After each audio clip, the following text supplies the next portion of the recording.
Hey, my Liptons. I wanted to do my last and final review of Harry Potter, the Deathly Hallows Part 2. Well, before we start, I do want y'all to subscribe to the channel. Subscribe. Let's get up to 700 subscribers.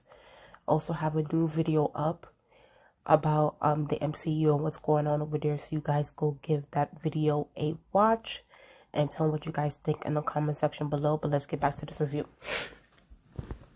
So I did the Deathly Hallows Part 1 review on my channel, I think yesterday or the day before. And I said how much I thoroughly enjoyed that film. I thought that it was one of their best films in the series. And I also recommend you guys go watch that too. Go watch it, tell me what you guys think. And I was like, yo, like, Deathly Hallows Part 2 better live up to, like, the expectation of Part 1. And it needs to exceed my expectations, as a matter of fact. And I would say, like, Deathly Hallows Part 2 was definitely, like, I would say on the same level as Part 1. But to me, I don't know what it is, but I feel like to me, I kind of liked Part 1 a little bit better than Part 2. I don't know. Like, the more I think about it, the more I'm like, you know, if there was a choice to go back and watch anything, it will go back to, I will go back to watch Part 1 more than Part 2. Like, I watch Part 2 for certain scenes, because there's certain scenes that's just like, yes, like, y'all better do the damn thing.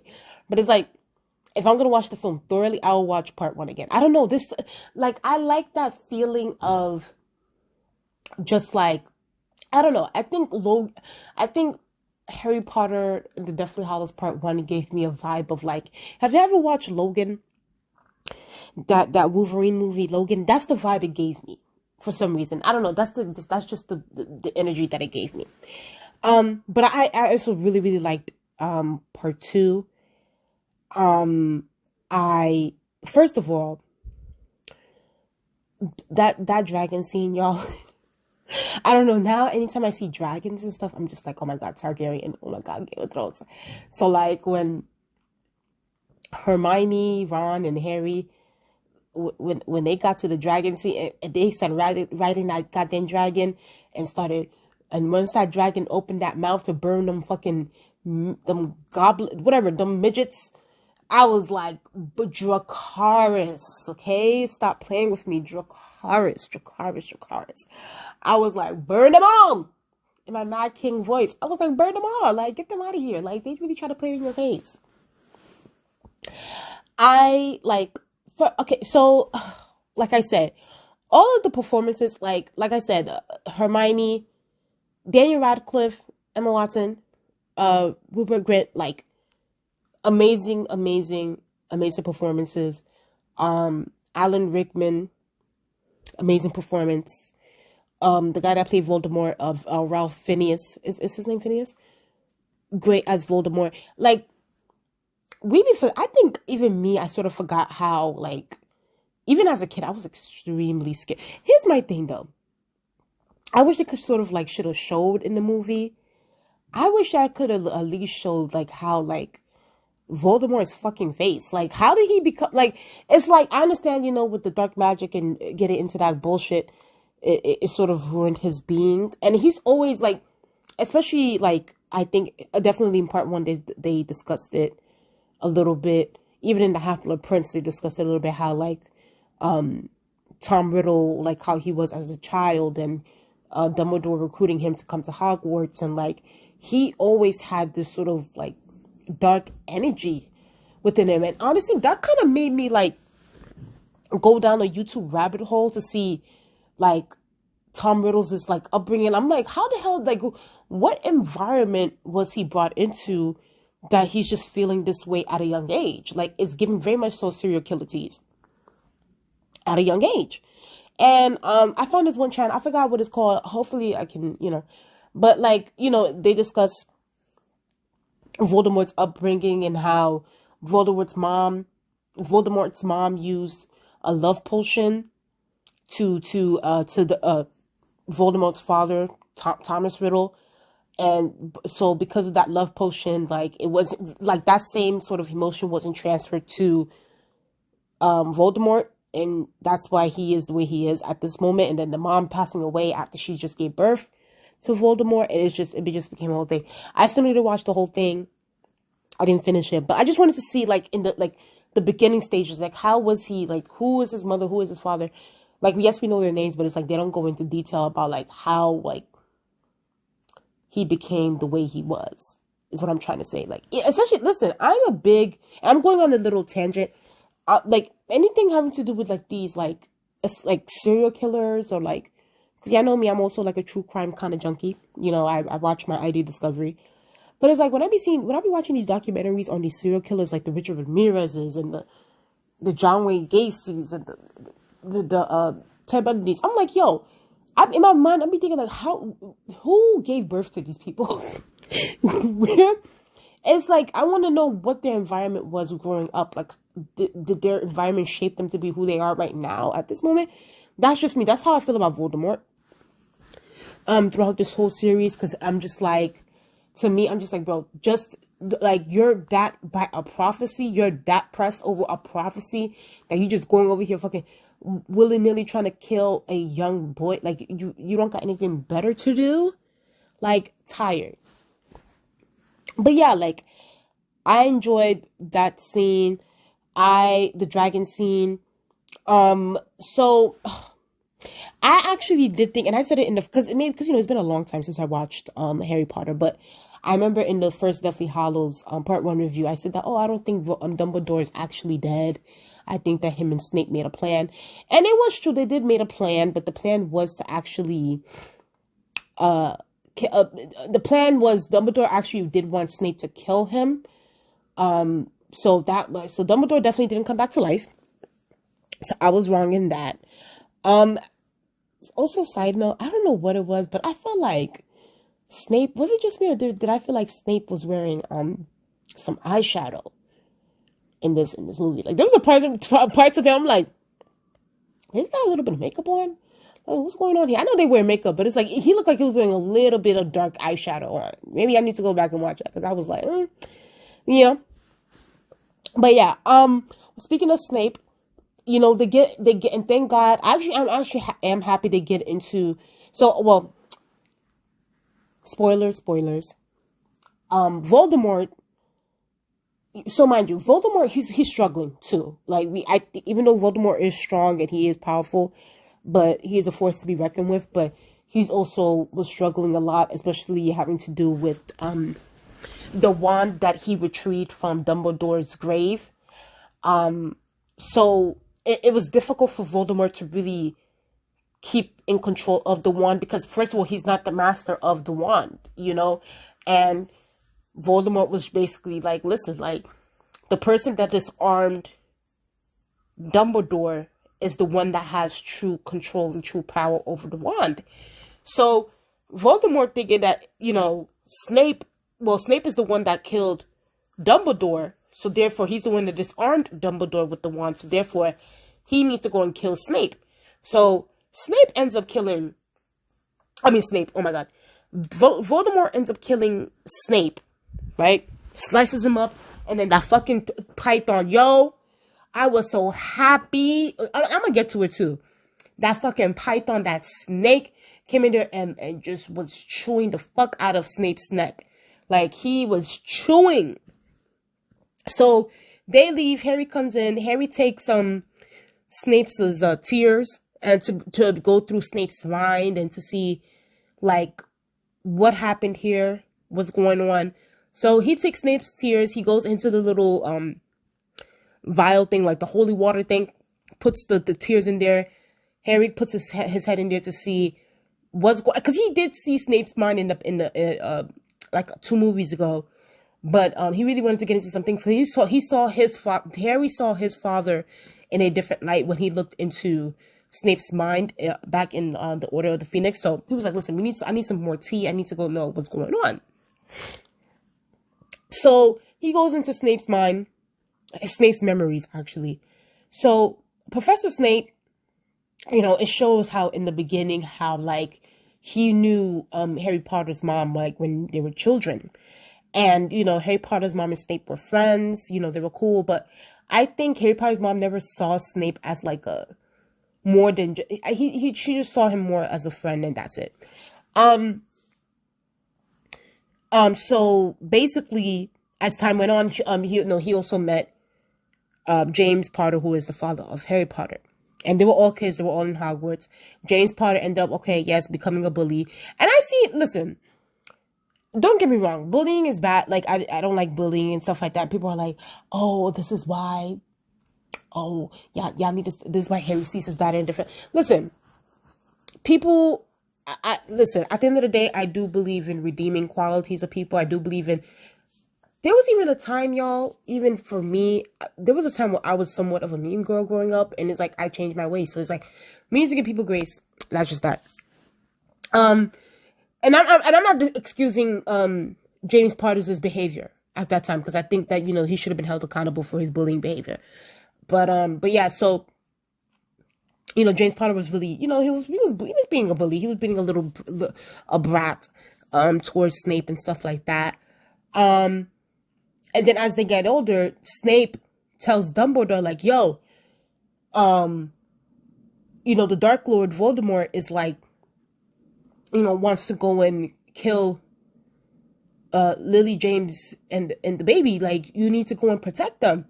Dumbledore, you know, I can't believe it. Dumbledore was like, oh, so, but what is it? What's in it for me? What you gonna do for me, Snape? Blah, blah, blah, blah.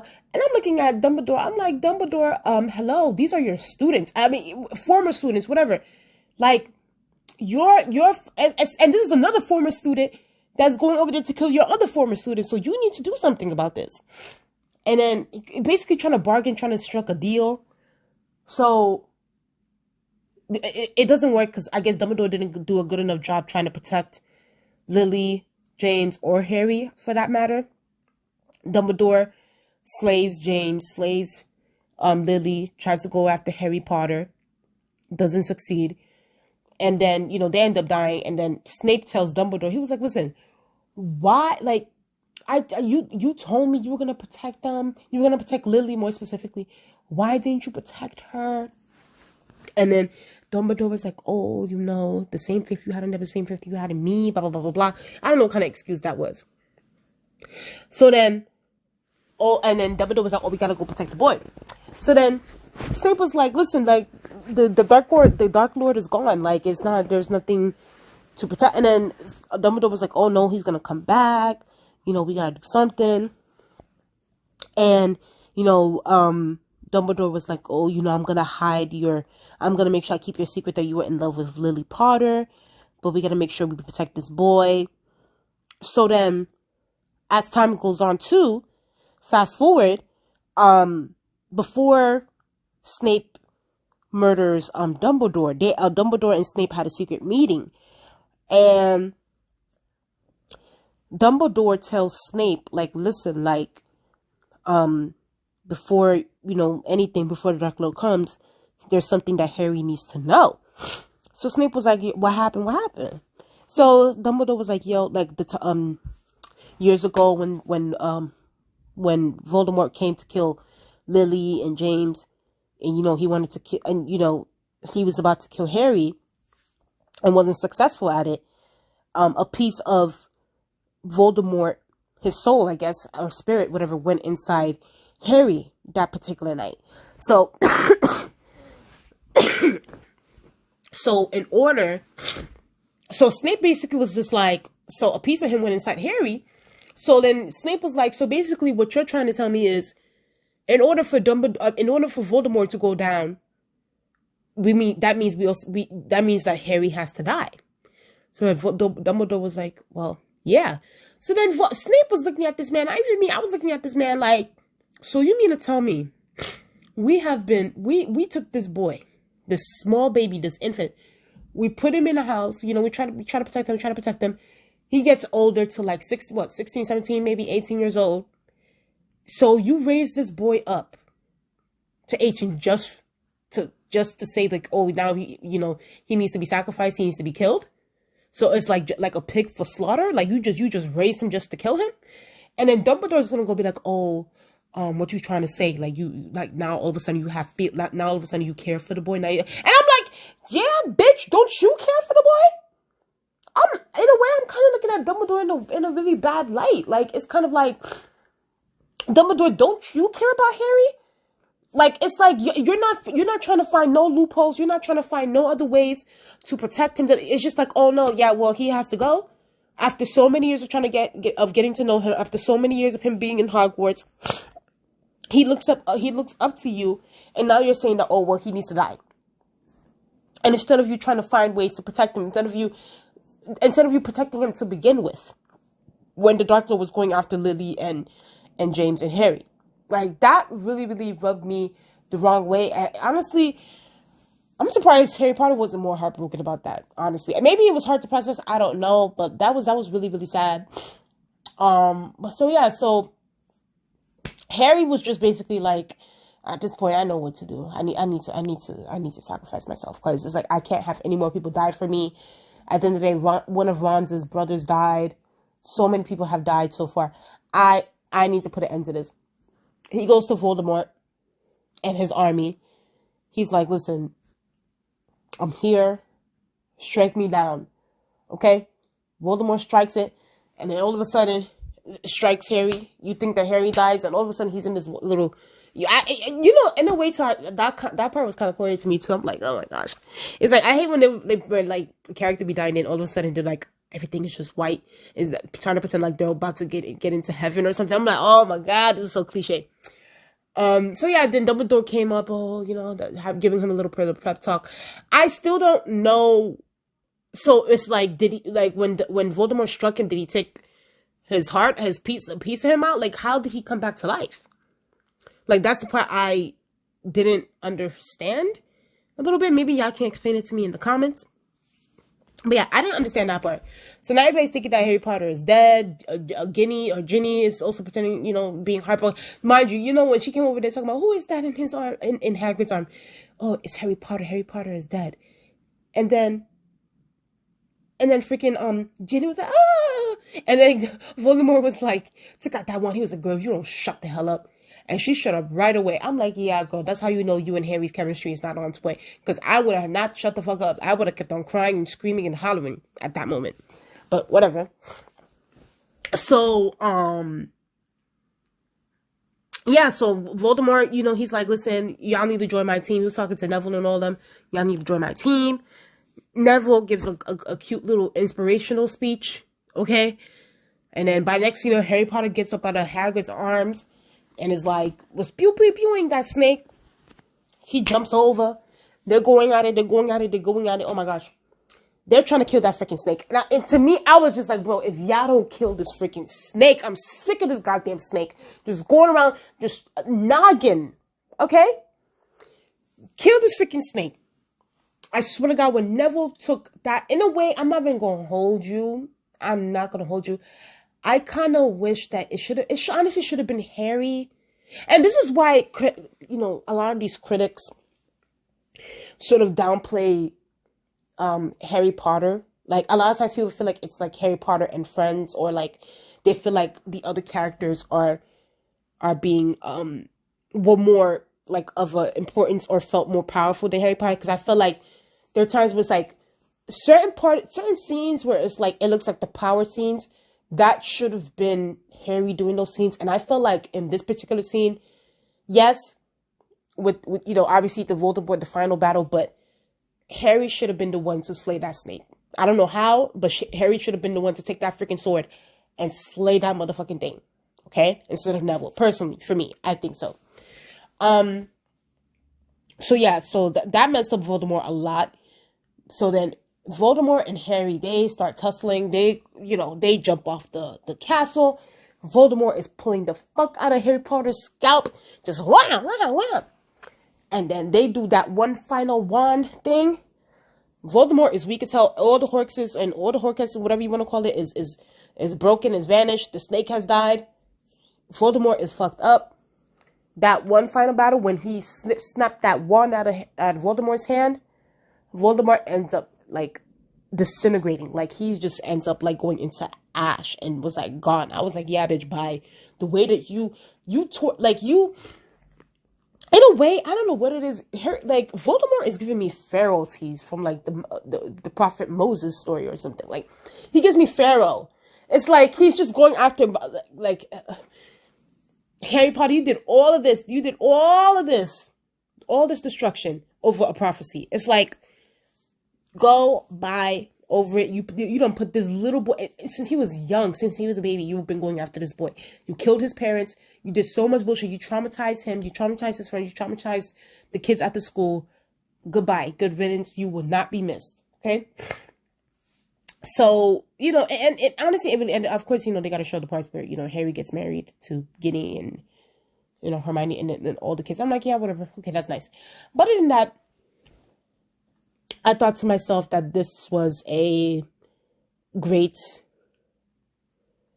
you know, as time went on, like I said, as time went on, everything, the Harry Potter films really got, like, it got really, really good. I said it before and I say it again. In the beginning, it was giving a little bit corny, but as time went on, they got serious. The scripts got serious. It was more PG-13, PG-14, like, okay, let's get into some things. The scripts felt mature, and I have always enjoyed that. And I think that, you know, the Harry Potter series will go down in history as one of the, it's a part of pop culture history. That's the thing. Like in Orlando, and I just went to Orlando this past summer, you know, they built a whole freaking Hogwarts in Universal Studios. Like, and it looks exactly like the movie. That's why I was looking at this thing like, oh my gosh, like this is so amazing. But yeah, Harry Potter is one of those franchises, series that will always be a part of our childhood, our history. Like we'll reminisce about it. It's just one of the greatest, you know, books, series that we've ever had. And I know they're trying to do the Fantastic Beasts and stuff like that. I don't know if I'm going to get into that, honestly, because I don't care to, really. But I thought, you know, Harry Potter is one of the, and the casting, like when you talk about the casting, is just amazing. Like Daniel Radcliffe was the perfect Harry Potter. I don't think that there could have been anybody else that can play this role the way he did. Everybody did an amazing job. It was beautiful. It was beautiful. And it's unfortunate that a good amount of the cast has passed away. Unfortunately, which is a sad thing. I think the guy that plays Snape passed away. Dumbledore, the guy that played Dumbledore recently passed away. The first Dumbledore passed away back in 03 or something. So yeah, like a good amount of them has just been, you know, even the guy that played Hogwarts, Hagrid, if I'm not mistaken. I said Hogwarts, Hagrid. But yeah, but that was just my review on the Harry Potter Deathly Hallows. I wanted to do this for October, but at least I finished up in November 1st, okay? I finished up just in time, but I enjoyed the series. I loved it. I think that I'm definitely going to be watching my favorite series on YouTube and you know, watching some reviews. But tell me what you guys think in the comment section below. Do you guys love the Harry Potter series? Do you guys don't? How do you guys feel about it? How do you guys feel about my thoughts on, you know, certain characters being together, even though I don't think they have any chemistry? How do you guys feel about Dumbledore? I definitely look at Dumbledore a little bit differently now than I used to. But yeah, please like, comment, and subscribe. Let's get up to 700 subscribers.